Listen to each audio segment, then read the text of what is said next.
Hi mga ka-real! So ayan ang process na tinatawag na pricking. Nililinis ang mukha natin para makuha ang lahat ng mga dumi, lalong-lalo na ang mga whiteheads at mga blackheads. Masakit na process yan, para kang naiihi talaga dyan pag piniprick, kinukuha yung mga dumi sa ilong. Aragay! Dahan-dahan, mamshi. Medyo masakit yan na process, pero tiis ganda tayo. Ganyan talaga pag gusto nating gumanda tayo.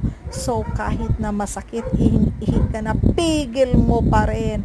Kasi nga gusto mo maging maganda, gusto mo maging flawless ka.